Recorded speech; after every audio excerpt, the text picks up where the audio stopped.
Bene, buongiorno a tutti, a tutte e benvenuti a questa cerimonia di conferimento di una laurea honoris causa al nostro ospite davvero speciale, il professor Bernard Feringa, che ringrazio moltissimo di aver accettato. Il professor Feringa ha vinto il premio Nobel, come tutti sapete, in chimica nel 2016 e parleremo a lungo oggi quindi di scienza. Voglio brevemente presentarvi e presentargli il nostro Ateneo e dire come mai questo momento per noi è così rilevante, così importante e come mai soprattutto parlare di scienza e come il finanziamento alla scienza e l'investimento nella scienza sia davvero il driver di un futuro che possa garantire benessere e cambiamento alla nostra società. Veniamo da anni molto difficili, tutti noi lo sappiamo perché li abbiamo vissuti, soprattutto in Italia, in Lombardia. Il Covid sicuramente è stato molto duro, ha rappresentato un dramma al quale tutti noi abbiamo assistito e che ha lasciato tracce, non soltanto tracce, diciamo, nelle nostre menti, ma anche nelle cose, nel modo in cui viviamo, ma ha lasciato una grande necessità di cambiamento.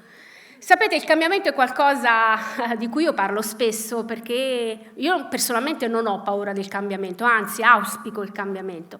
Ma ovviamente il cambiamento porta con sé l'incertezza, cioè cosa saremo dopo che abbiamo cambiato i nostri modi di vivere, i nostri modi di stare insieme, i nostri modi in questo Ateneo, per esempio, di fare didattica, di fare ricerca, di stare insieme, di agire in una maniera più multidisciplinare, più aperta ai cittadini, alla cittadinanza. Ecco, proprio la scienza è quello che ci guida a fare in modo che questo cambiamento sia un cambiamento positivo e che davvero il nuovo futuro, la nuova Milano, la nuova Lombardia, la nuova Italia, il nuovo mondo che noi stiamo per disegnare, soprattutto voi ragazzi, perché vedo molti giovani volti oggi e di questo sono veramente molto contenta. Ecco, questo futuro, questa strada che andiamo a disegnare deve essere guidata dalla scienza, dalla ricerca.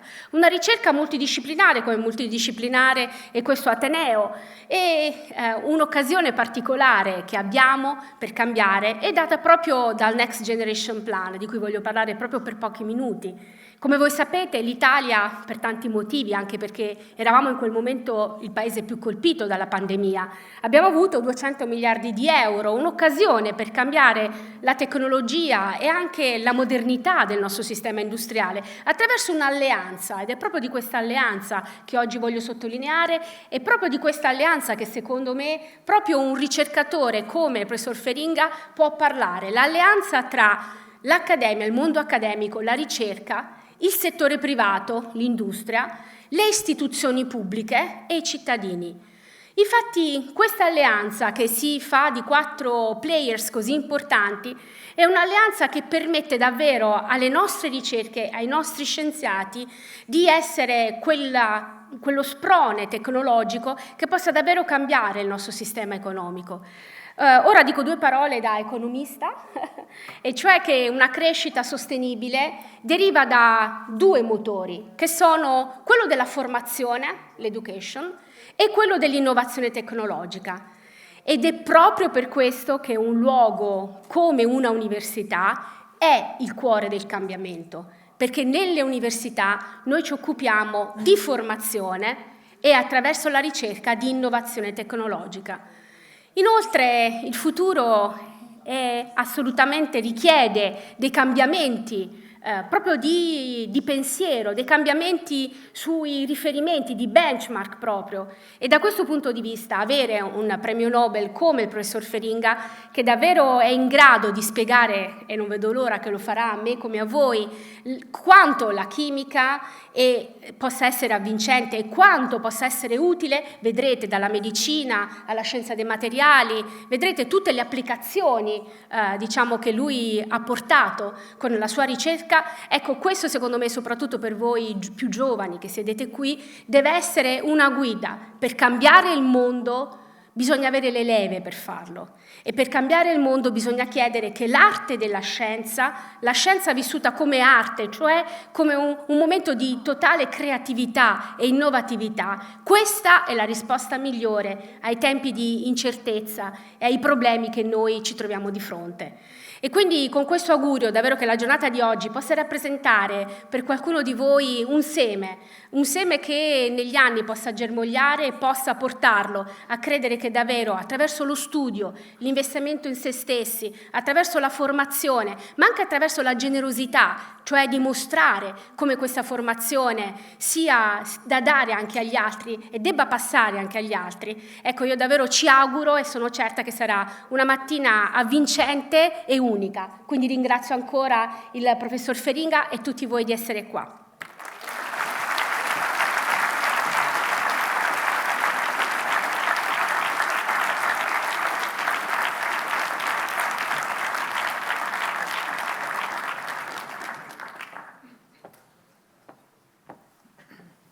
Buongiorno a tutte e a tutti. Sono veramente un grande piacere per me oggi rappresentare il Dipartimento di Scienza dei Materiali in questo momento così importante per noi come il conferimento della laurea honoris causa al professor Bernard Lucas Feringa, con cui, ci tengo a dire, alcuni nostri colleghi collaborano con onore già da diversi anni. E prima di tutto vorrei proprio ringraziare il professore per aver accettato di essere il nostro laureato più illustre, fonte di ispirazione per le giovani e i giovani che stanno intraprendendo questo percorso di studi nella scienza dei materiali o che lo intraprenderanno in futuro. Sono molto contenta di vedere tanti ragazze e ragazzi anche delle scuole superiori e mi rivolgo anche a loro. Credo che questo momento di conoscere il professore sia sicuramente un momento molto significativo anche per loro. In un ateneo multidisciplinare come la Bicocca, in cui siamo molto orgogliosi di lavorare, a nostra volta la comunità degli scienziati dei materiali è una comunità multidisciplinare, con competenze chimiche, fisiche e ingegneristiche.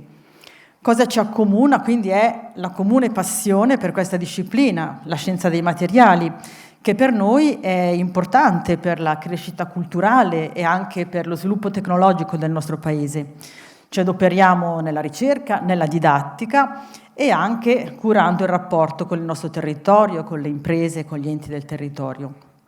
Ci occupiamo di diversi tipi di materiali funzionali che hanno delle funzioni innovative grazie a delle loro proprietà microscopiche che noi amiamo studiare e disvelare in modo di poterle poi mettere a frutto in qualche nuova applicazione.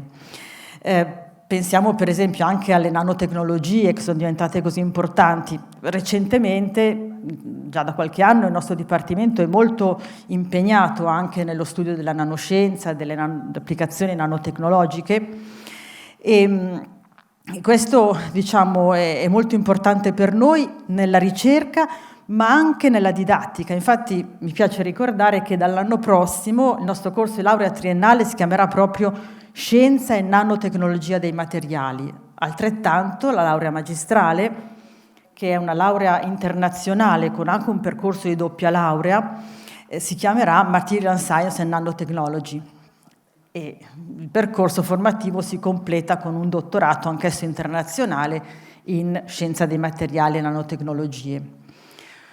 Quindi le ricerche sono le più vaste, vorrei ricordarle anche se ho paura di dimenticarne qualcuna, dai materiali per l'energia, le batterie, il fotovoltaico, l'idrogeno, materiali per la mobilità sostenibile, per l'industria automobilistica, materiali per l'elettronica, la microelettronica, materiali per le tecnologie quantistiche che stanno emergendo, ma anche materiali per l'ottica, per la medicina, diagnostica medica e anche nanomateriali per alcune terapie innovative, materiali financo per i beni culturali. Ecco, con una base diciamo, culturale comune sono davvero tante le strade che si possono intraprendere di ricerca.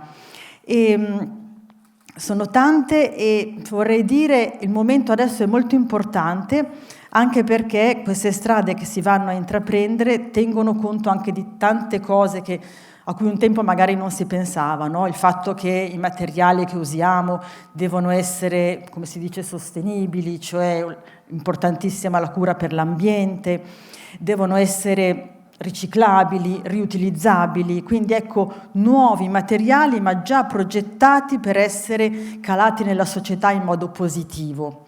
Quindi ecco, la scienza dei materiali non è una scienza chiusa, ma bensì la nostra comunità di scienziati dei materiali è ben consapevole dell'impatto che le tecnologie hanno sicuramente, per esempio, nella cura dell'ambiente, ma anche dell'impatto che possono avere in campo economico e in campo sociale. Le nostre ricerche, come vedete, sono le più varie, alcune sono più di stampo fondamentale, cioè potranno avere delle ricadute applicative più in là nel tempo, altre sono proprio pratiche, diciamo, applicazioni pratiche. Ma tutte, posso dire per la nostra esperienza, danno grande soddisfazione perché le conduciamo con entusiasmo. Questo proprio l'entusiasmo e la passione sono le leve per il successo di una comunità scientifica. E entusiasmo che sicuramente non manca nei nostri docenti, che lo riversano nelle loro lezioni ai nostri ragazzi. E entusiasmo che sicuramente vi trasmetterà anche il professor Feringa fra poco. Lui è veramente un esempio di scienziato assolutamente illustre che si occupa con grandissimo successo di scienza dei materiali e con i suoi risultati meravigliosi di nanoscienza, di fabbricazione di materiali reattivi. Lui per noi è veramente un simbolo, quindi per me è un grande onore, per me e per tutti noi è un grande onore che lui abbia accettato di essere un nostro laureato e quindi ancora lo ringrazio a nome di tutto il Dipartimento. Grazie davvero, professore.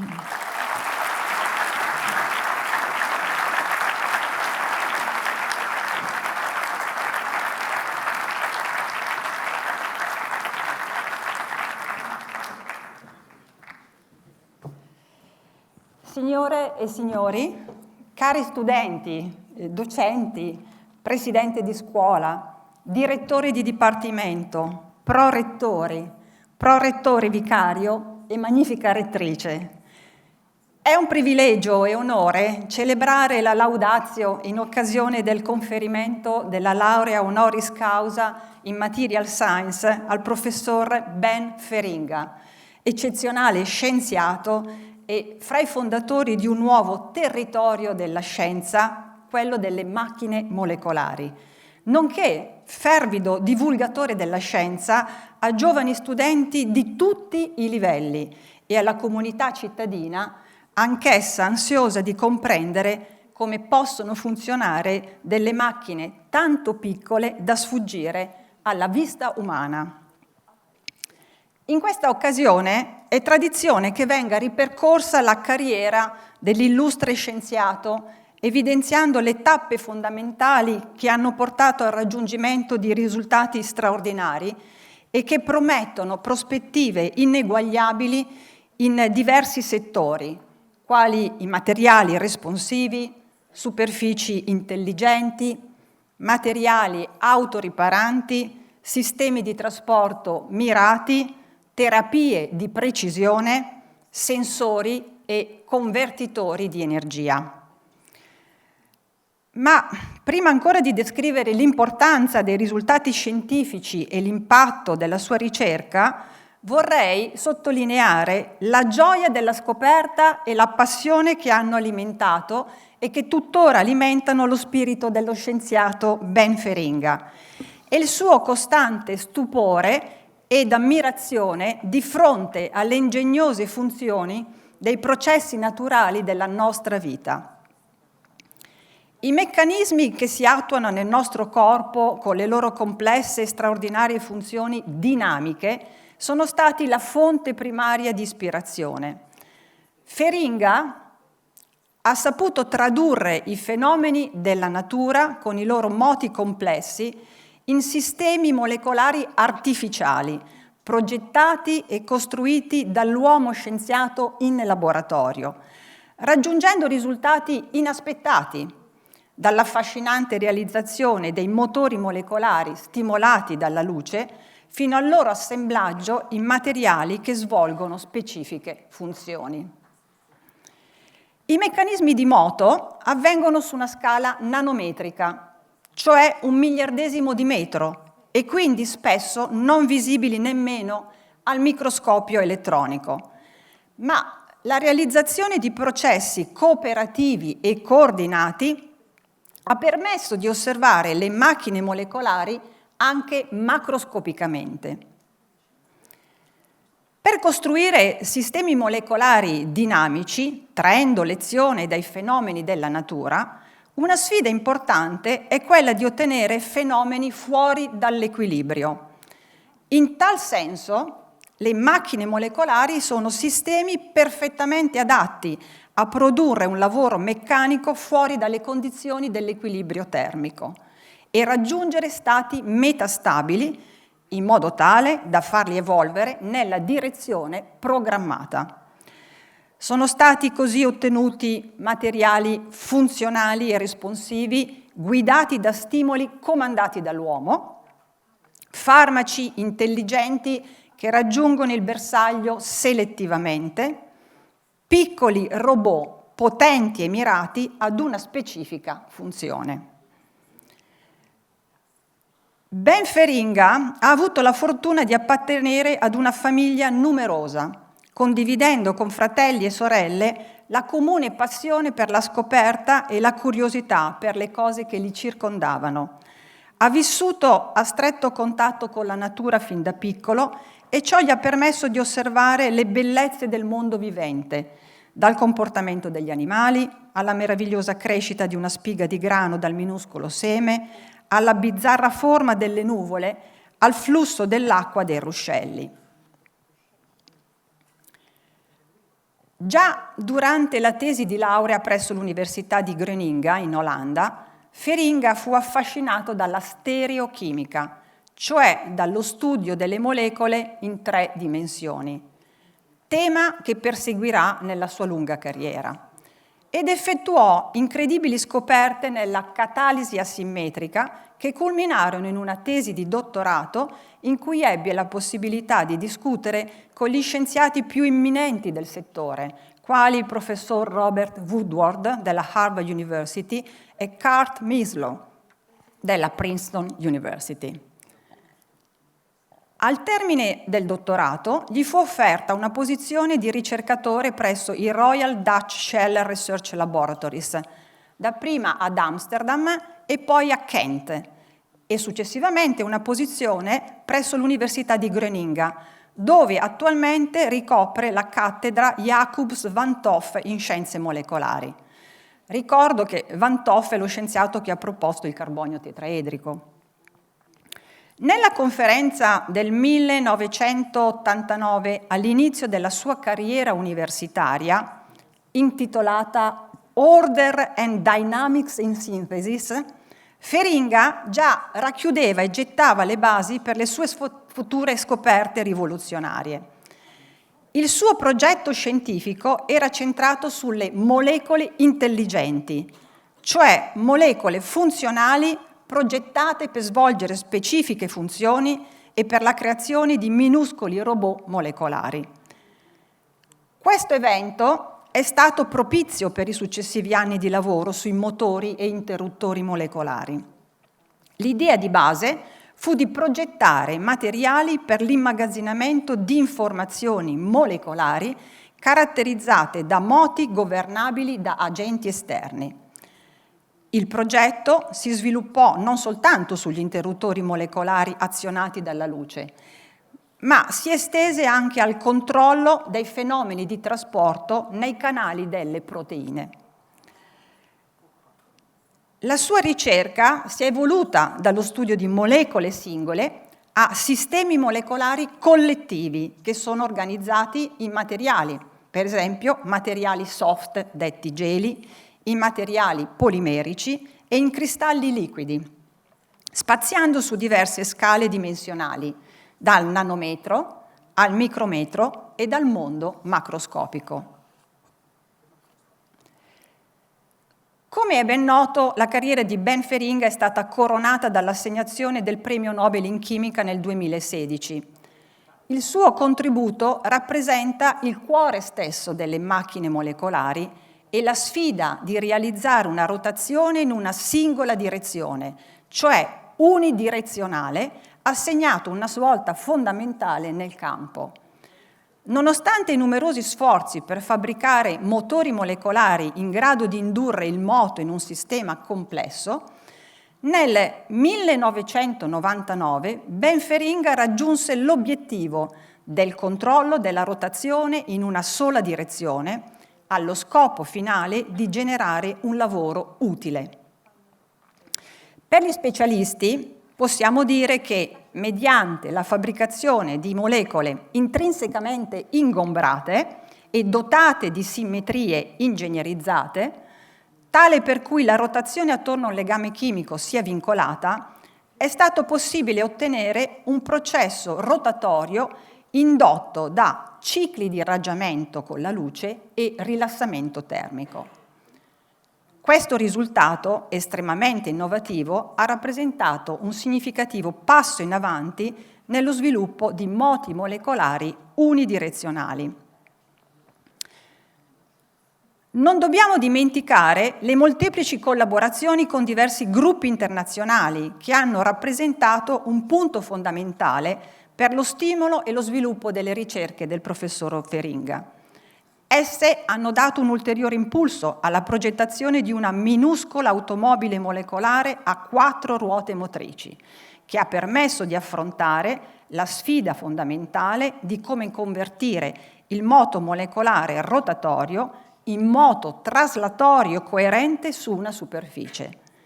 Vale la pena ricordare che il concetto di nanomacchina fu pronosticato da Richard Feynman nel lontano 1959, quando sognava di costruire piccole macchine dagli atomi, che non sono mai state realizzate prima delle scoperte di Feringa.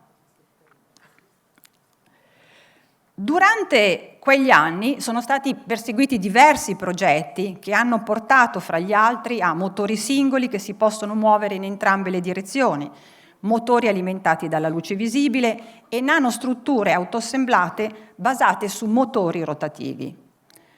Un evento indimenticabile è stata l'osservazione della rotazione visibile ad occhio nudo di un oggetto micrometrico adagiato su una superficie azionata dal motore molecolare.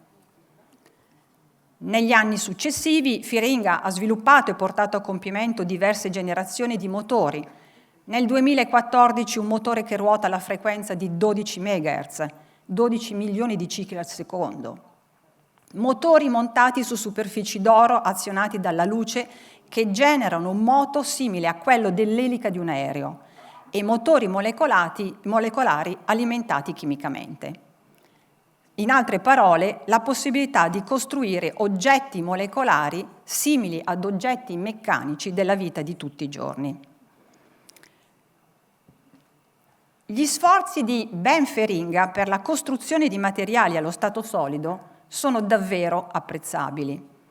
È un fervido sostenitore dei vantaggi che si possono ottenere dall'organizzazione delle macchine molecolari nei materiali solidi per la trasmissione di moti molecolari nanoscopici in moti cooperativi che amplificano gli effetti su scala umana.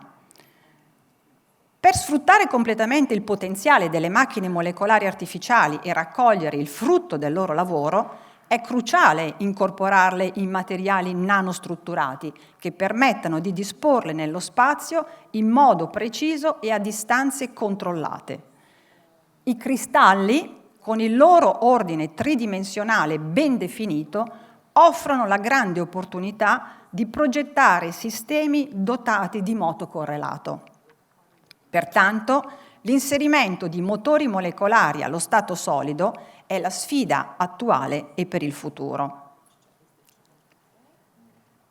Un punto focale della sua ricerca, che è particolarmente promettente, è l'incorporazione dei motori molecolari in architetture altamente porose, massa stimolato dalla luce o la creazione di pompe miniaturizzate. Prima di concludere, vorrei ricordare che Feringa è membro onorario dell'American Academy of Arts and Sciences, della Royal Netherlands Academy of Science, nonché nominato cavaliere da Sua Maestà la Regina dei Paesi Bassi. Oltre al prestigiosissimo premio Nobel, ha ricevuto numerosi premi internazionali, inclusi la medaglia d'oro Prelog nel 2015, la medaglia d'oro Nagoya, la medaglia d'oro dell'European Chemistry nel 2018 e il premio The Chemistry for the Future, Solvay Prize. Per la sua straordinaria carriera e per i risultati conseguiti nel campo della scienza dei materiali, ci accingiamo a conferirgli la laurea honoris causa in Material Science. Lo spirito di Feringa si può racchiudere in queste sue parole, che cito in inglese e poi traduco in italiano. What scientists do is not predicting the future, but inventing the future together with the young talents. What is important is creating science and things we need in modern society. But we have to do it in a sustainable, circular manner. And this is the big challenge. Quello che gli scienziati fanno non è predire il futuro, ma inventare il futuro insieme ai giovani talenti. Quello che è importante è creare la scienza e le cose di cui abbiamo bisogno nella società moderna, ma dobbiamo farlo in modo sostenibile e circolare, e questa è la grande sfida. E concludo mettendo in evidenza un aspetto altrettanto importante da non trascurare, quello dell'uomo Feringa che ama la natura, le attività sportive, quali il pattinaggio su ghiaccio e la bicicletta. Pensate che tuttora si reca in bicicletta all'Università, percorrendo parecchi chilometri ogni giorno. Come spesso sua moglie ricorda, essere uno scienziato è uno stile di vita. Quindi vi ringrazio per l'attenzione.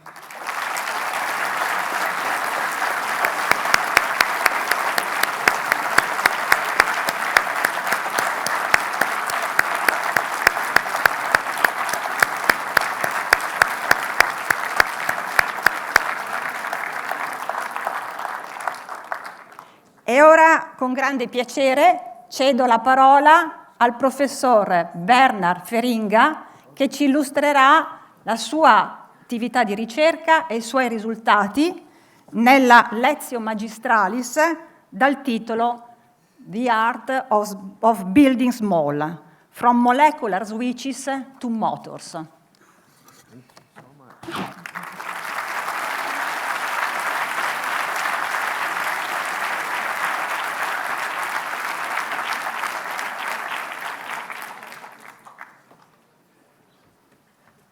Oh, where's my slide? What's going on?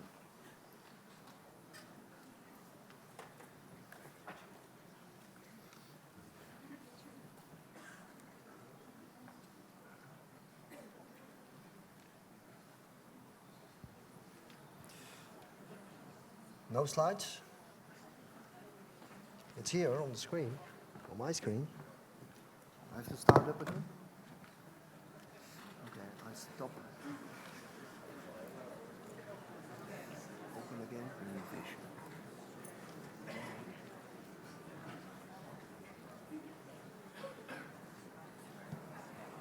There we are. You dim the light? Okay. You dim the light? Okay. Gracias. It's a great honor, a special honor, to be here today, and I'm honored here by your university, the rector, distinguished professors, distinguished guests, and especially the students. I'm extremely pleased and honored to be here. We have been cooperating for several years now with some beautiful results with Professor Komati and many of the colleagues that I see here. And it was a wonderful adventure. And this is certainly not yet end, you know, because there are many more things we have to do in the years to come. But indeed, it is also a great adventure to work with all the young talents to go to our future, to discover the future. And what I will do today is to talk a little bit about my journey. It will be about chemistry. I'm a chemist. But don't worry, there is no exam afterwards. Yeah? But what I want to do is to talk about a little about the different aspects that Angelino was also mentioning already, about the different aspects of what we have done and how we came to the discoveries. And it's a real pleasure here to be in Milan, because Milan is often called the city of design, of creativity, and this is exactly what we do. I'm a synthetic chemist. We build molecules and materials. And in the art of building small, we focus particularly on things that are dynamic. And I hope to take you with me in this journey and to explain a little bit what we do. So, being a scientist, learning, the joy of discovery, when we go our path to the future, we all realize that we can have great ideas, but often we are completely wrong, because we have this beautiful garden or paradise, what is called the garden of science and knowledge. And often we get lost. Because the most important is, of course, not the answer, but the question we are going to ask. What question are we going to ask to Mother Nature, yeah? To our colleague scientists, to our students? But often we don't ask the right question and we get lost, and then we hit upon the most beautiful questions and unexpected discoveries. It's indeed an adventure in the unknown. Sometimes it's difficult to explain to politicians. Sorry, I should not talk about politics. Scientist is an adventure in the unknown to expand our knowledge. And often it's also to do with serendipity. Suddenly we make a beautiful discovery, or we see something that hits our eye or tackles our brain. So, I started as a young kid. This was my horizon. I grew up on this farm in the northeastern part of the Netherlands, close to the German border. This was the German border. Behind our fields there was still a lot of wilderness. And I must say, when you grow up in a farm and you see the small animal giving birth to their offspring, you see the tiny seed growing. There's this tiny seed that gives a 4-meter high sunflower with these beautiful colors. And I asked my father, how is this possible? How is it that the sky is blue, you know, and that the water is gray? Why is it that one flower has this beautiful pink color and the other is red? So I was always eager to learn, and we had books at home at our farm, and it was wonderful to read about discoveries. And often, still up to date, I feel like this small kid here, you know.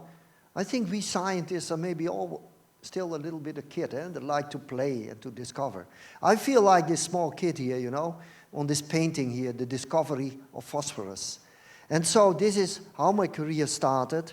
In a family, I had 9 brothers and sisters, and there was a lot of stimulation, and we had a lot of discussions. But then I went to high school, and this was my chemistry teacher. And I met him before the Corona crisis in a reunion, and he was a fantastic teacher, you know. My best marks were in mathematics. Honestly, I like chemistry so much and physics, especially because you could do experiments. The beautiful colors you could make, or the smells, yeah. And he said to me, Ben, I wish every kid one inspiring teacher. And I had many, and this was one which was particularly inspiring. And I think you all remember, when you were younger, one teacher that made the difference. He or her, she made the difference in your life. Then I went to the university. This is the University of Groningen. It's a little bit older than your university. Yeah, that means also sometimes it's a little bit more difficult to change things, Madam Rector. So we have a 460-year-old university. And this was my professor, Hans Winberg. He was American. And he said, he gave me a problem, you know. And I remember that after some time, I built this molecule in the laboratory, and I came to his office, and I said, I made the molecule. Here it is, you know, the proof that I made the molecule. He said, nobody ever in the world made this molecule. Nobody, not even in America. We will make the American jealous. It was a totally useless molecule. But as a young student, I was so proud that it's like making your first piece of music or your first poem, or you make a goal in a football match. I was so proud, that this was my first molecule. Nobody in the world had made this molecule. So I want to give at this point credit, before I start my lecture, to the teachers. There are many teachers in the audience here. We should not forget, teachers open windows, and we shape the future with our young talents. That's our duty. That's our mission, our goal. So often I get the question, why do we need these tiny machines? Why do we need that, this nano, Why are you doing this? A similar question was asked to the Wright brothers more than 100 years ago. Why does mankind need to fly? If God wanted us to fly, he would have given us wings. Nobody would have experienced or thought about that we would build in Europe the Airbus 100 years later, that can carry 400 people, 1,000 kilometers an hour, 10,000 miles across the ocean. We admire the flying pigeon. It's absolutely fantastic, Mother Nature. But this machine, ladies and gentlemen, it's not flying like a pigeon. It's completely artificial. 3.5 million parts, designed by chemists, physics, material scientists, engineers, computer scientists, and many more to make this possible. Try to carry 400 people, 1,000 kilometers an hour across the ocean with a pigeon. You will fail. But also we should be very humble as scientists. Because 100 years after the Wright brothers, ladies and gentlemen, we cannot build a pigeon. My biology friends tell me we cannot build a single cell of the pigeon, not even one of the machineries in the cell of the pigeon. Although biology, molecular biology goes fantastic, with all the DNA technology, etc. So this is where we stand. So why fundamental science? And I cannot emphasize this enough these days, because a lot of politicians, government, I don't want to make statements here, but we see that they have programs. We have to save the world. We have to do this and that. But the basis is fundamental science, and that's an important duty of the university. Keep the balance right. Fundamental science, working with industry, applied science, towards applications, societal problems, etc.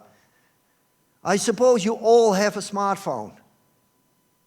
What were the fundamental scientific questions, the novel insights and discoveries that made this possible, ladies and gentlemen? My students can hardly believe that there was a world before the smartphone.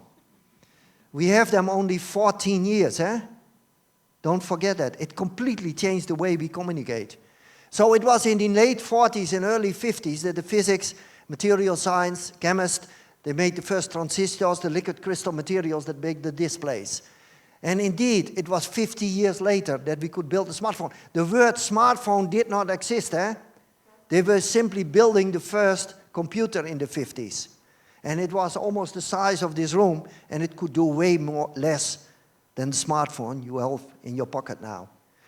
So, the physics, the transistors, chemistry, liquid crystal materials, batteries, engineers, device, computer scientists, and a lot more. Cooperation, crossing disciplines, making this possible, a 50-year journey. So, it was John Goodenough who got the Nobel Prize in chemistry for the lithium-ion battery, together with his colleagues. This was developed in the 80s, discovered, fundamental discoveries. Otherwise, we would not have electric cars.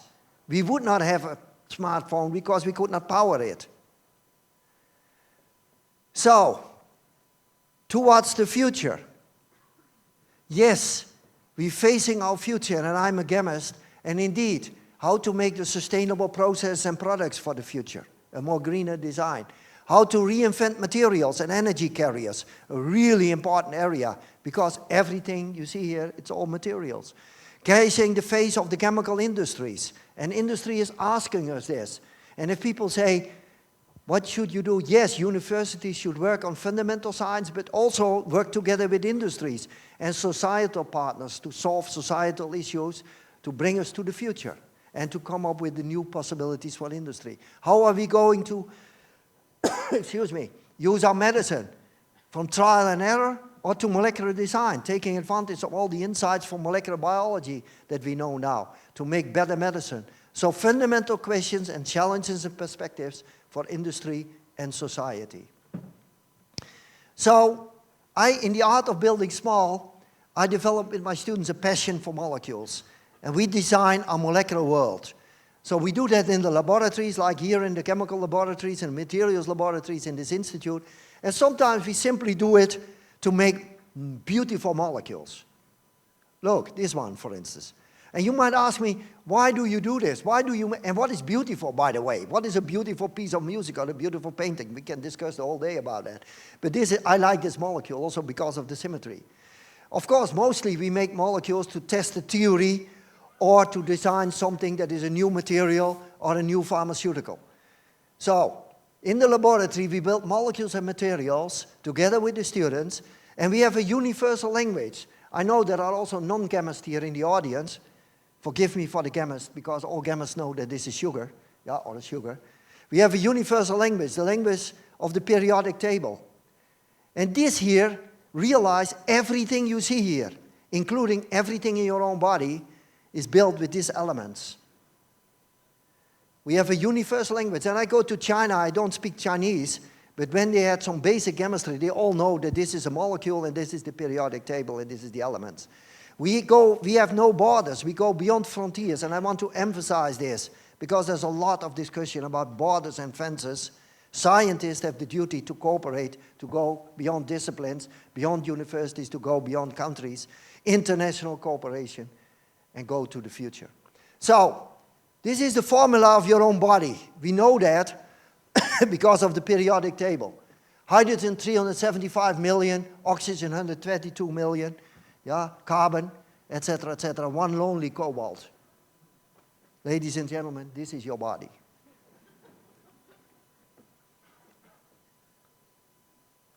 Did you realize why is there so much hydrogen and oxygen? Because 60% of your body is water. Can you imagine? I see all the front row, all the professors here. 60% of their body is water. And a few other molecules. But they look in pretty good shape, eh? It looks well. This is beautiful, how nature established this. Yeah? So now the question to the young students here, because you all have a smartphone. These are the elements in your body. Are there less elements or more elements, different elements in your smartphone than in your own body? Okay, you have 10 seconds to think about it.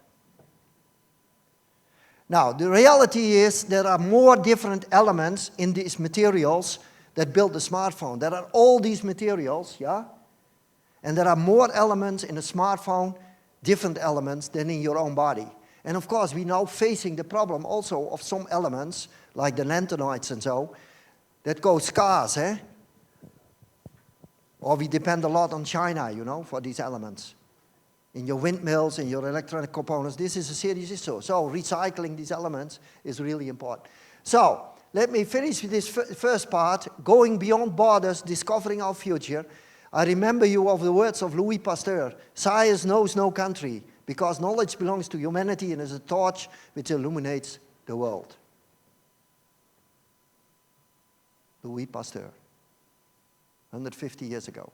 So, as chemists, we built small molecules, 2 carbons and 4 hydrogens, 160 million tons a year.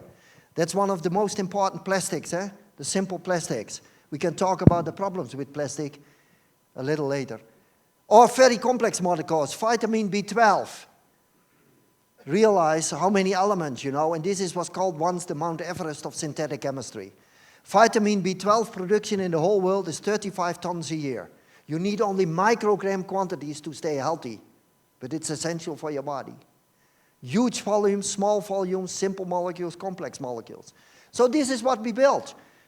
Chemist, physics, material science, all together. The drugs, the dyes, the cables, all the components of the car, your clothes, the components of your smartphone.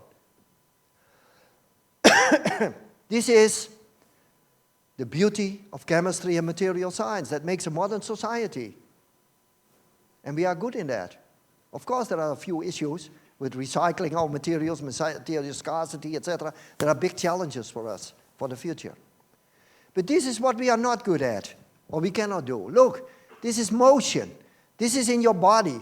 Look, this tiny rotary motor, the motors in your cells that make things moving, transporting in your cells. The ribosome, most fantastic machine that I know, that makes the proteins, yeah, in your body, the ribosome, an absolutely fantastic robot. The bacteria flagella motor, when you think about the bacteria in your guts, they swim. And they can swim forward and backward with this motor. And where we started our journey, the process of vision, that I can see you and you can see me. It's a tiny switch, an optical switch. So, this is molecular nanotechnology, and it was mentioned before. It started many years ago with Richard Feynman, a very famous physics person. There is plenty of room at the bottom. What he meant is, not like what they do, you know, with this. This was the first computer, by the way. Going down and down and down to make these tiny chips, of a few nanometers in size now. Smaller, smaller, smaller, smaller. But what Mother Nature does, they take atoms and small molecules and they build larger molecules bottom up to the size of 1 to 100 nanometer. This is what happens in your body. That happens within the green plant. And it was 50 years later that I had the privilege to go to Stockholm with these two gentlemen. And here you see a tiny molecular muscle built by Jean-Pierre Sauvage from France. So just to remind those people who are not so familiar with nanotechnology, 1 nanometer is 1 billionth of a meter. So when I take one hair here, you see? One hair, can you see it? No, it's too small. But the cross-section of one hair, is 80,000 nanometer. 80,000 times the size of these molecules that I'm talking about. And you can write 250 million letters. Some books of your university can be written on the cross-section of a human hair. This is what we're talking about. How do we know? Because I can tell you all kinds of stories, but it was mentioned already. How do we know? Can we see a molecule? Yes, because physics, material science, developed new microscopes. No, not a microscope. Because a micro is 1,000 times larger. You cannot see a nano object. I'm sure you have all looked through a microscope once.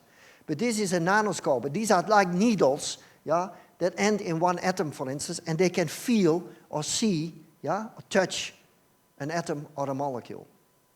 That is the new technology. So it's not only about making new materials, it's also about a lot of new technologies, you know. And I know here in the material science department, they have fantastic equipment to do all these measurements, because you can make materials, but you need also to prove that you have the right properties and you have the materials.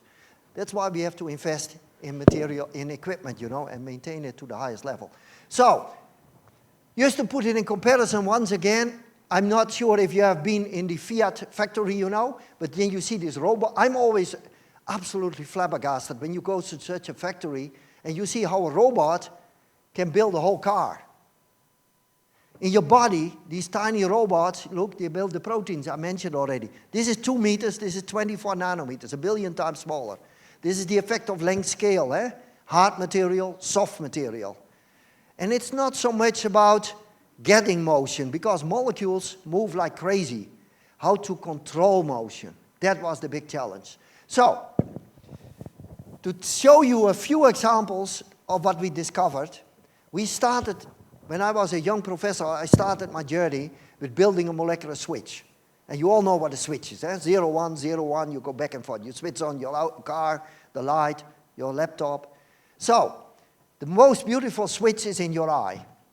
The fact that I can see, this lady here, and she can see me, is due to this light molecular switch. You see a band structure and a linear structure? There are millions of these switches in our eyes, and when light hits your eye, it switches, it changes, a signal goes to the brain, and we can store and retrieve information. But it is crucial. When I look at the rector here, I see her thanks to these switches. Millions of these switches. But if it would switch only once, I would see her only once and then it would be over. It has to switch back and forth all the time. So we thought, can we make an information storage system computing with molecular switches like in the eye? This is how I started. Now you might say, take these molecules from your eye, build a computer. but that does not work because they are so sensitive and you cannot make a robust material. So we had to design new materials and don't look too much at the structure, but we built these molecules that are very robust and they can switch back and forth with blue light, 2 wavelengths of light, we can switch them in 2 directions. So we can use them for information storage, 0, 1, 0, 1. And this is what we made. We made pieces of plastic that you can write information. We make recently also these devices. This is gold, and you see these are electrodes, and they have all layers of these molecules that you can use to store and retrieve information. So the older people here in the audience, they still know what a compact disc is, because the young people don't know what a compact disc anymore is. That's already, this is how, you laugh, but this is how quick it goes. Compact disc is already old-fashioned technology. But we made a compact disc, with zeros and ones. And this is the amount of information that people say, this is the potential of nanotechnology. Look, you can store these megabytes. That means 240 years of music, your grandparents and your grandchildren, 6 generations, can constantly play music for 240 years with one compact disc. But this is not reality yet. Yes, ladies and gentlemen, we can switch back and forth, 0, 1, 0, 1. But then I put one molecule here at the nanoscale and one outside the building, and then we can distinguish and can switch individual molecules. So this is still something we have to solve in the future, but you see what the potential is for the future. Now, what we also did, and we have a big program nowadays to make things where we can interfere with biological processes. So this is a protein, a mechanosensitive channel protein. You see a side view and a top view. That is in the coli bacteria in your body, in your guts. And it opens a 3 to 4 nanometer channel. You see, it can open. Why is it there? Because if the pressure builds up, the bacteria don't want to get damaged or exploded. They open this channel, and they can release material. And we thought, wouldn't it be wonderful if you can make a pore at the nanoscale, open, close, like a valve. And that's what we did. So we built this by working together with our biologists, genomic engineering. We introduced here 5 protein of amino acids so that we could hook up a switch. Don't look at the details, but this is a synthetic light switch, like in your eye, and we can switch between the states. Then we make an artificial cell. We put something inside. We switch on the lamp, and this is happening. The pore opens, material flows out. And this is now engineering molecular science at the nanoscale. We have a nanopore that we can open on command, and we use it for controlled drug delivery and for self-healing materials. So if materials want to heal themselves, you need to have these components that can react with each other. So this is what we try to do. Taking advantage of biology, genomic engineering, synthetic chemistry, materials, and we can make this. We also engineered proteins, and this is what we recently did, to drill a hole in a cell. So we can switch with light from this state to this state, off and on, and we drill a hole in a cancer cell. Look, this is what we do. This is a natural protein that we engineer with a light switch, and then we can make it drilling a hole. And so maybe this is a stepping stone, or this is very fundamental science, to molecular surgery in the future. Yes, we all appreciate our surgeons, don't misunderstand me, but we might also have molecular surgery in the future. Tiny robots, that help you. So, we have a big program now on building switches in drugs. Now, in pharmaceuticals, when you go to the doctor, you can have a prescription of a pharmaceutical, You want to have something that's active. We want to have something that is not active, but that we can activate exactly on the spot. Look, here, hit it with a light signal. My dream is that we activate exactly there where it's needed, so that you don't get all these side effects and so. And I will show you an example. High precision in therapeutic action. And we work together with the pharmacy department, we work together with the medical school, many people there. We work together with the biologists to make this possible. And we focus on bacterial resistance and cancer treatment.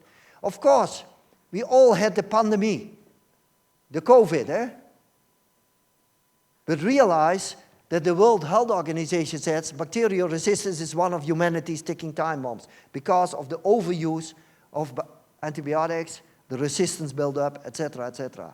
And of course, cancer treatment, we all know the nasty side effects of chemotherapy.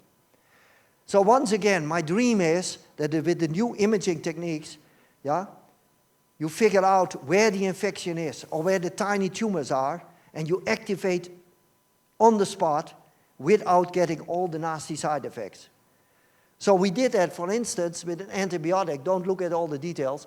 We took a Cipro, which is a broad-spectrum antibiotic. We built in a light switch. This is off, this is on, and we can switch on the antibiotic activity. And for everybody who has ever grown cells in the lab, here is a Petri dish with cells. You see here what we grow? This is where we cover it with light, and this is where we not cover it. And we can control the growth of bacteria. This is a yin-yang figure of bacterial growth. And after 3 hours in this case, or after 24 hours or 48 hours, it has automatically switched back. The bacteria grow normal. You don't build up resistance. So once again, here is the infection. You irradiate, you activate it on, the bacteria stop growing, and after 48 hours, it's normal again. That's what we try to do. We also look at bacterial communication. I was hesitating if I should show this, but we are very excited about this. Bacteria communicate with each other. We communicate by speaking and waving hands, and laughing at each other. Bacteria also communicate, and this is a serious problem in the medical. They told me that this bacteria plaques, these biofilms, with hip implants, with artificial knees, all these things is a serious issue, especially with the elder people. So these are molecules, bacteria talk with each other, and they recruit their friends to make a nice film in your body. That's very difficult to treat. So what we did is, we took, you see here is red and here it's green, and we can switch between and look at this difference in activity. It's absolutely marvelous. And we are now trying to do this with tissue, and so realize this is not in the clinic, This is fundamental studies that we do together with the medical people, but this is a long journey towards the clinic. What is the key problem here? Before I go to my motors, the key problem is avoiding UV light. Because if you have UV light, you don't want that. If you go here in Italy to the beach, you have a lot of sun. Unfortunately, in the north of Holland, it's raining a lot. That's why my countrymen often go to Italy on holidays. But you have to use sunscreen, because otherwise it's dangerous. So you have to shift the wavelengths all to the red. And this is what many groups in the world are working on now. Because red has a very deep penetration in your body, goes straight through your fingers, and is innocent. And so we have met, you see, don't look at all the structures, but we can shift all the way to the red. And we have now antibiotics that we are using now for tissue and for cells and in vivo studies, because it's not dangerous anymore. But finally, and this is where I'm really excited about, my students work together with a Japanese group, and they went, also my PhD students went one of my students went 6 or 8 weeks to Japan, working on the circadian clock. You all know when you have a jet lag or so, your circadian clock is a problem, But in your cells, every cell has a circadian clock, because it makes a hell of a lot of what that time of the day your blood pressure goes up, or your testosterone secretion, or the best coordination, or when you have the best reaction time, or the highest blood pressure, melatonin secretion when you fall asleep. And so to regulate that, and recently we were able to modulate the circular circadian clock. We have now built a light switch in a molecule that affects the circadian clock rhythm in the cell. So with light, we can shift your circadian clock. No, I should say it properly. We can shift the circadian clock by 4 hours in cells. Not in your body yet, that's a long distance. That's a long way to go. Can you imagine? We can shift it forward, 4 hours forward and 4 hours backward. I don't think it will easily solve my problem of when I have a jet lag. But this is what you can do when you team up, you work together with people, And of course, this was a difficult journey. It took us several years, but we are very excited about this. So to finish this first part of my lecture, you see, Genomics and DNA nanotechnology. I'm sure there is a lot going on in this university. It will change our world. The rewiring the brain, optogenetics, yeah? Photopharmacology I was talking about, making smart drugs for the future, yeah? And of course, thinking about network complexity. Ladies and gentlemen, this is not the metro of Paris or the underground of London. This is just 80 chemical reactions that are integrated in a network and that make it possible when you cut your finger that the blood clots properly. Can you imagine how complex this is? So if we can get more information on this, how these kind of circuits work, I think we get a much better design of pharmaceuticals. But now about motors, because I promised you to talk also, promise about motors. So, your body is full of motors, eh? And when I ask a tiny kid, yeah, when I'm on the beach, is it alive? Yeah, they say, oh, this is a tiny crab, you know, that moves. And this pebble doesn't move. One is alive and the other is not. It pushes things out of equilibrium. I see on television in a program or in a magazine that people say, be in equilibrium. Be in balance or harmony, eh? Because if you are in equilibrium, you are biologically dead. I'm sorry to say so. Stay out of equilibrium. And these tiny motors, they push you out of equilibrium all the time. And this is one of the big challenges in science, to make out of equilibrium systems. This is in equilibrium, yeah? But your body is not in equilibrium. So, this is the most fantastic motor. I know we have here in Italy, you know, we have Ferraris and so, and all these fancy autos. But this is the most beautiful motor. This is the ATPase rotary motor in your body. And it makes the fuel in your body. You see it spins, it rotates. And you know how much fuel it makes, these tiny nanorobots? Ever thought about that? Half your body weight. So if you are 60 kilograms, it produces 30 kilograms every day by the tiny motors. But I'm sure you, like me, I like Italian food. It's fantastic. But I don't eat 30 or 40 kilograms every day. This is all, probably almost everything is recycled. So, one of the big challenges in our society, yeah, for chemists, material scientists, etc., is how to recycle things, how to recycle our plastics, our precious materials, etc. Come on, guys, we are not smart enough. Your body recycles half your body weight every day. Think about that. We still have a lot to learn at our universities and industries. So, what is the key fundamental problem?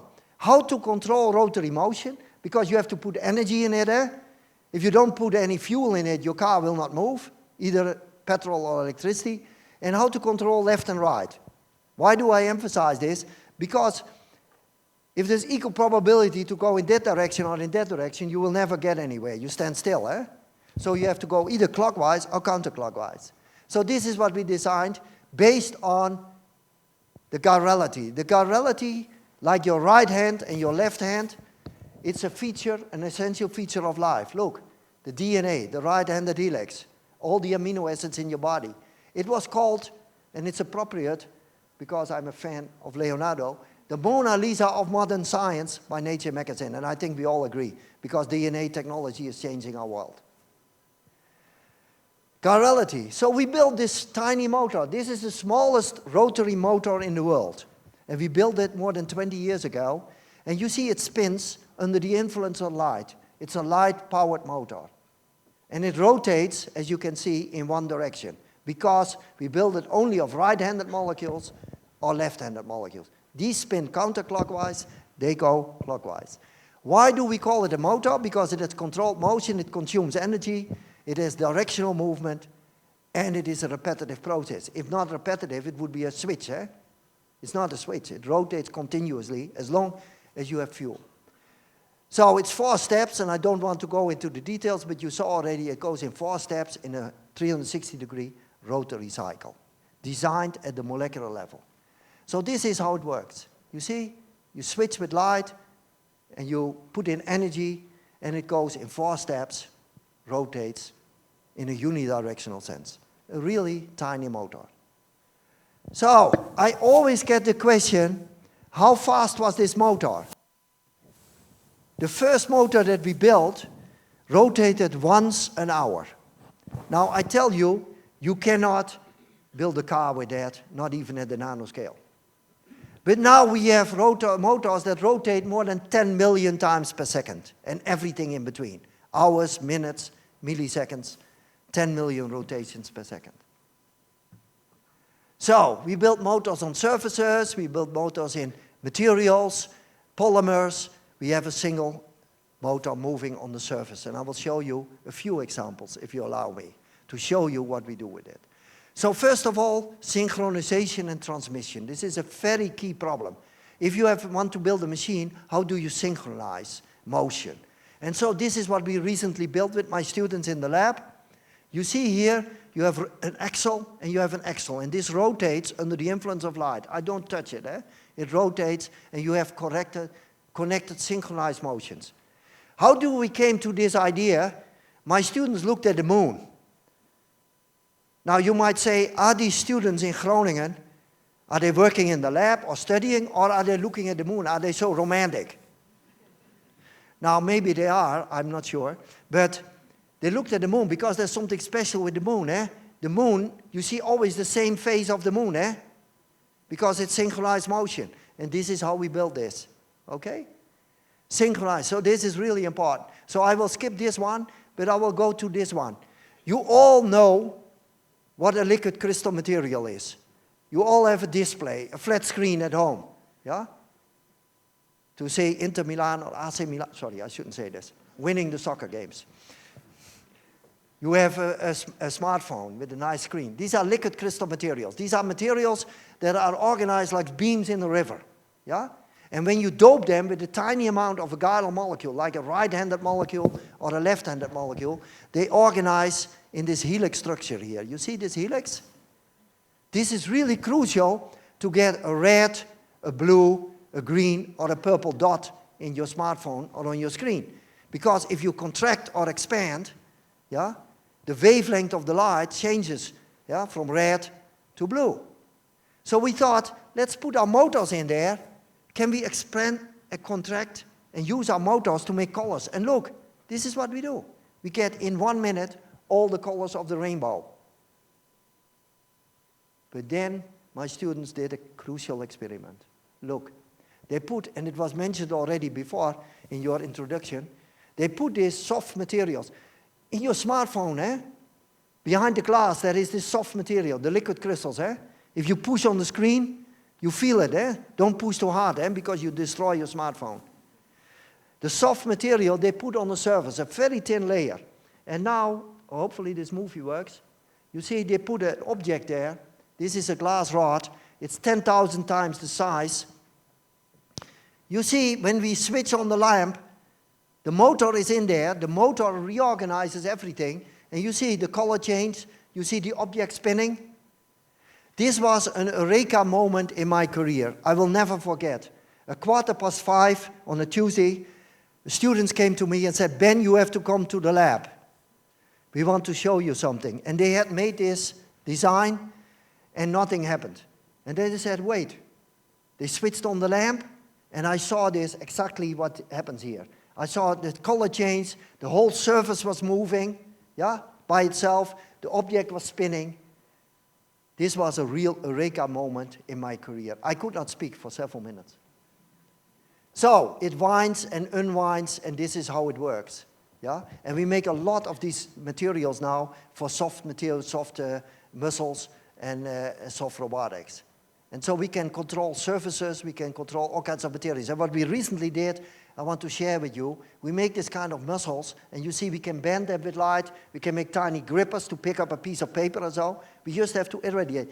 We have now a piece of plastic, ladies and gentlemen, that walks over the table towards the light or away from the light. I don't know how many pieces of plastic you have at home that walk over your table, but usually they don't move. But this is where we stand. And once again, it looks very primitive, but this is the start, I think, of an era of soft robotics. And look what we can do.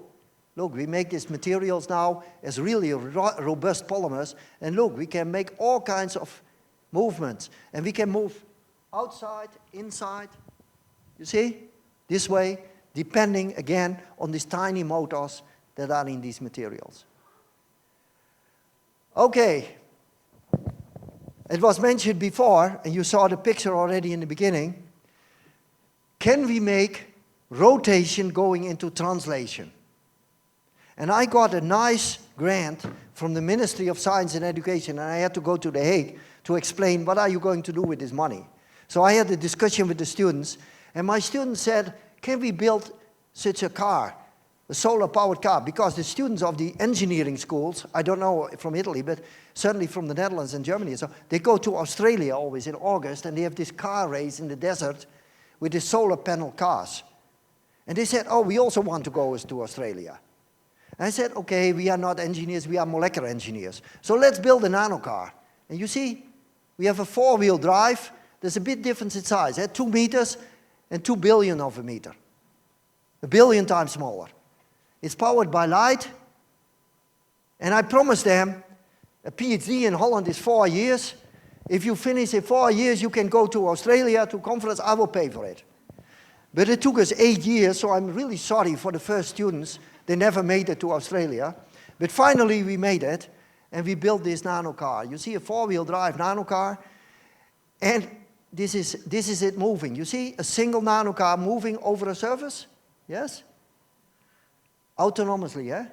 We power it. And this is the nano car. And I don't know, did you ever thought about it, how your car moves? If you look at a car moving on the street, and you see it moving forward, the 2 wheels move clockwise, like this. You see them moving like this. Then the car moves in this direction. But when you are behind the steering wheel, realize one wheel goes this way, and the other wheel goes this way.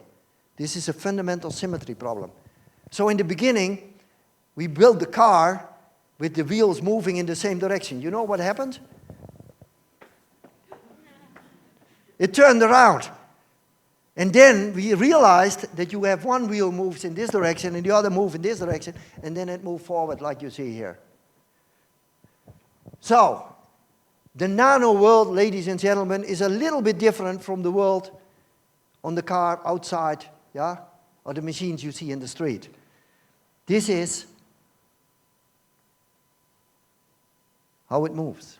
Like in your muscle, when I lift my arm, all these tiny motors work together, they walk, and they make your muscle contract. And this is probably how it works. And you might not believe me, but I borrowed this movie from Harvard,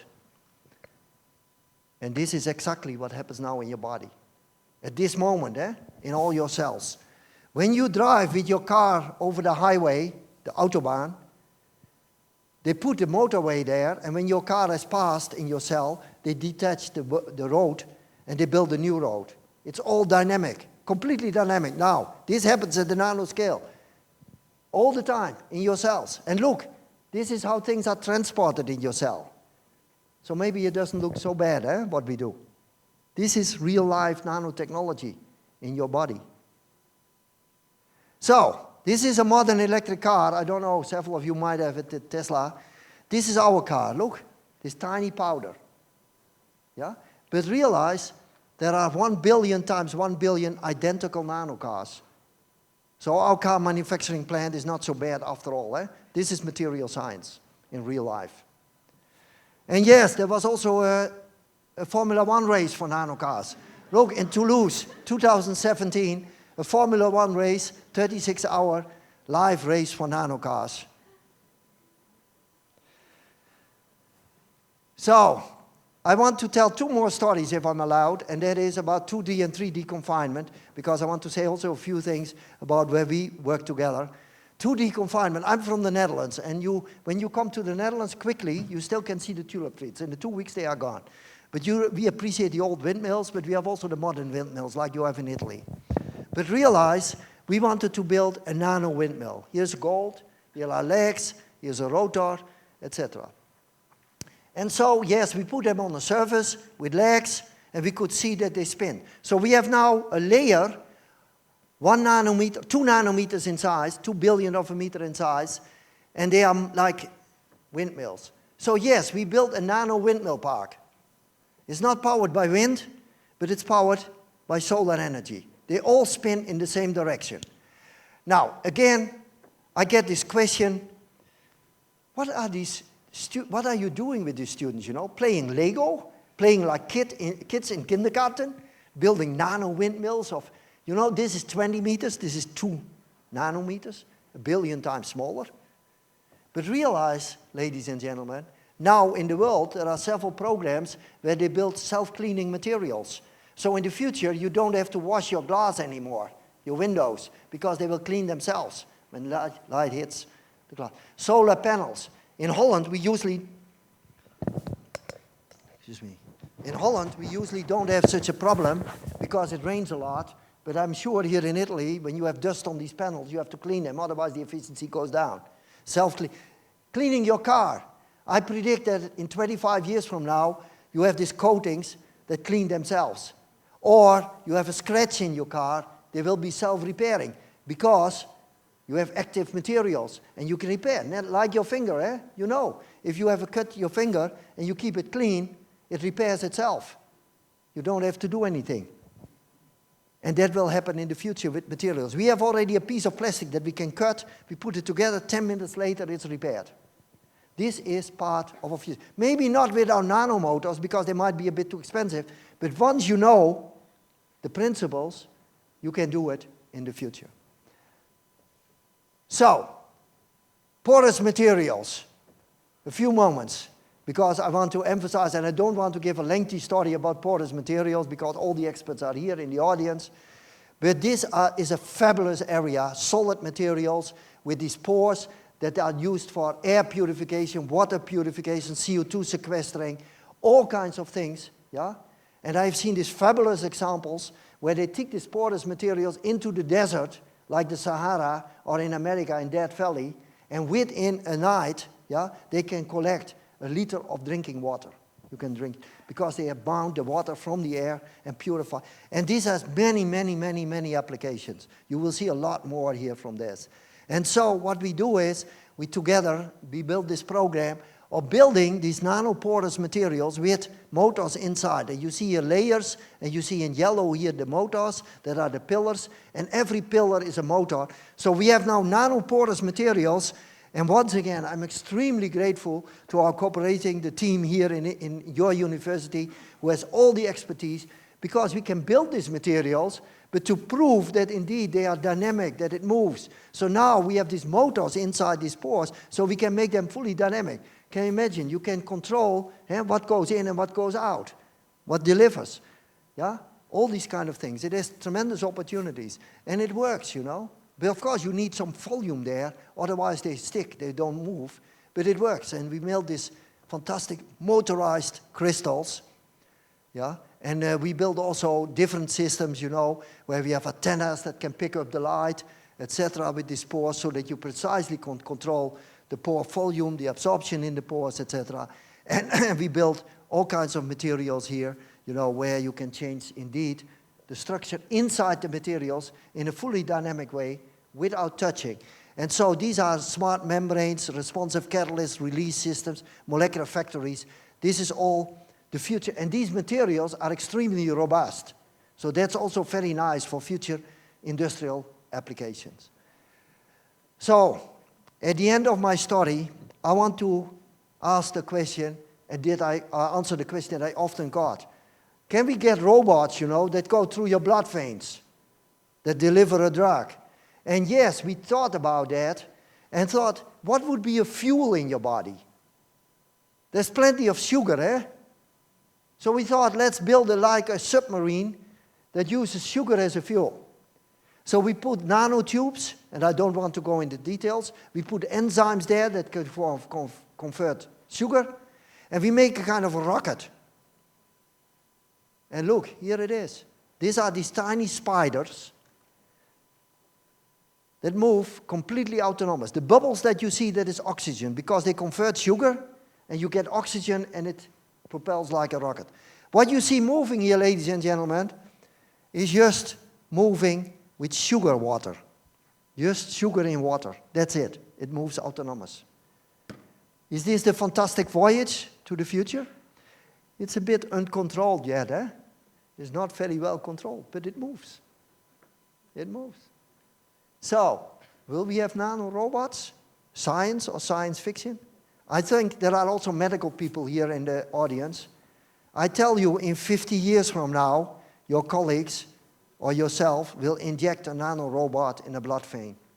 We will have these nanorobots that go to detect a tumor, that go to do a repair or deliver a pharmaceutical, a drug, exactly on the spot. But I'm not good in prediction. It was mentioned already. The best way to predict the future is to invent it. And this is what we are doing. So, I talked today with you about motion. And what you see here, this is all autonomous motion that we designed over the years, without touching. Rotation, yeah, moving. You see a nano car. You see these tiny spiders. You see here a nano object. You see droplets. It all moves autonomously without touching. This is very fundamental science. Yes? But now, during my whole career, I have teamed up with industry. Yeah? We even built startup companies ourselves, for instance, on this smart medicine. And I teamed up with industry to see for potential application. This is early days, but this will shape part of our future. Starting with the flying bird or the living cell, making switches or motors, we will have smart drugs, responsive materials, porous materials and systems for all kinds of application, from water purification or maybe CO2 sequestering to soft robotics. A lot of potential for the future. And this is what I wanted to share with you today. But I could not share anything, wasn't it, for all these young talented people. These are the real heroes, the stars. And I want to emphasize that. The students that we train through these programs towards their future, to the future of our industry, the future of our society. These are my real heroes, because together we invent our future and we share a passion. And then I get the question, did you know you would get a Nobel Prize? No, I was a scientist, you know, like all of you. We are working. We do science, discoveries, we do teaching to the students. But then I got a call in the week before the announcement of the Nobel Prizes, the last week of September, because Nobel Prizes are always announced in the first week of October. And I got a call from a colleague from the University of Illinois in America. And he said, Ben, I will never forget, 9:15, Wednesday evening, he said, Ben, you were last night on television. Primetime American television. I said, come on, you're kidding. Why should Ben Feringa, from the north of Holland, be on American television? Yeah. The Simpsons predicted the Nobel Prizes. Look, chemistry. Zaar, Mörner, Feringa, Sonegashira. Bill Mörner got the Nobel Prize in 2014. I had to wait another 2 years. The Simpsons. The next morning, of course, my students came to me, because they had seen this on Twitter and so. They said, Professor Ben, you will get a Nobel Prize. Predicted by the Simpsons. I said, look, guys. If you are primetime American television in the evening, on television, and you are in the program of the Simpsons, this is about the greatest honor you can get as a scientist. I don't need a Nobel Prize. This is fantastic. But of course, then 2 years later, I had the honor to go to Stockholm, you know, and it's like a dream and a fairy tale. It's absolutely fabulous. And then I got a banquet, you know, you see, 1,200 guests. Here I was somewhere next to the princess and the queen and the king. It was absolutely fabulous. But then, as I started, because they asked me, you know, what are you going to do? Are you continuing with science? Yes, I say I'm a scientist. I have a passion for science. And I want to discover materials and new things and work together with people all over the world. And I also want to teach. But I said, okay, I will also go to outreach, to schools, to tell the general public and the schools more why science and education is so important for our future. Because apparently not everybody understands that. And so I gave, we go every month to visit elementary schools and high schools and so. But I also had a big event at the university because they invited 800 students and from the schools. And then they said, we want to give him something at the end of the day. But he has already a gold medal. So they said, well, how do they do this in America? So Fraser Stoddart, which was my colleague, Nobel laureate, in Northwestern University near Chicago, he has 2 parking lots in front of the department, you know, for his limousine. You see, permit F01 and F02. for Fraser Stoddart, the Nobel laureate, you know. This is how they do this in America, eh? But yeah, then they said we have another problem because Ben Feringa never comes by car. He always bikes. So now in the bike shed, you see, in front of the chemistry, there is this small sign, this size, where I can park my bike, and it says bicycle parking space reserved for Nobel laureates. This is how we do this in a small country like Holland. I want to finish with you my journey with my hero, Leonardo da Vinci. In The Art of Building Small, ladies and gentlemen, he said 500 years ago, when nature finishes producing its own species, man begins, with the help of nature, to create an infinity of species. Let's remember those words. And all the young stars here in the audience, all the young talents here, you will create that future. Follow your dreams and imagine the unimaginable. Thank you so much for the great honor.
Beh, io credo che insomma la passione che ci ha trasmesso il professor Feringa è così insomma evidente che tutti noi davvero ci portiamo qualcosa da questa lecture, anzitutto di aver imparato qualcosa sui motori molecolari, ma soprattutto ci portiamo a casa l'idea della passione, davvero del costruire il futuro insieme e del credere in noi stessi, no? Soprattutto i ragazzi più giovani davvero credere in se stessi e nella possibilità di cambiare il futuro è quello che ci renderà tutti migliori.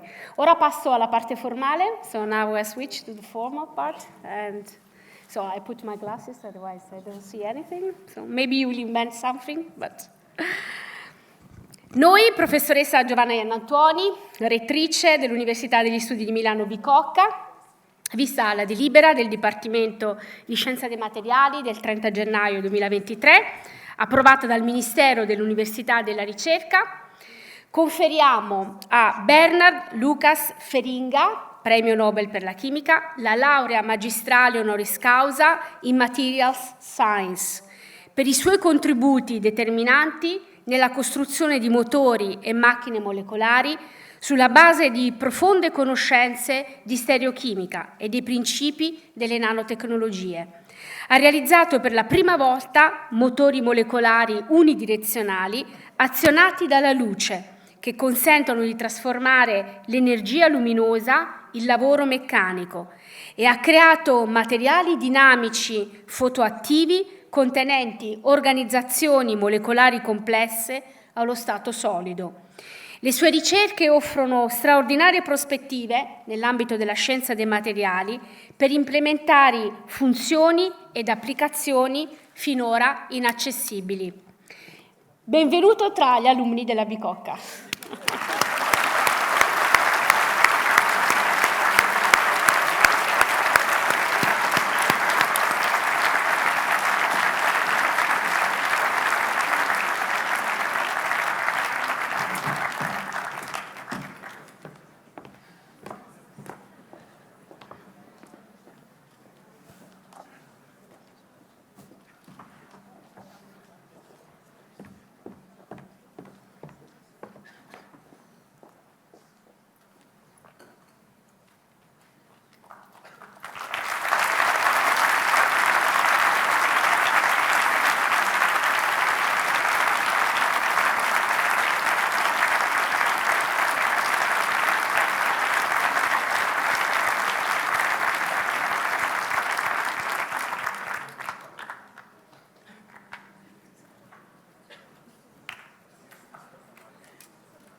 Ok, allora la cerimonia è conclusa. Io ringrazio ancora, thank you very much, Professor Feringa, for being here, per essere stato qua. It was an honor, un onore, a pleasure.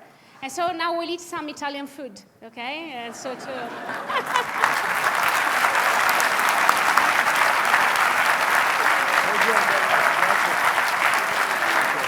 siete tutti invitati, e semmai siete tutti invitati, ovviamente qualche giovane ragazzo o ragazza può, he can maybe ask some questions to Professor Feringa. He's here.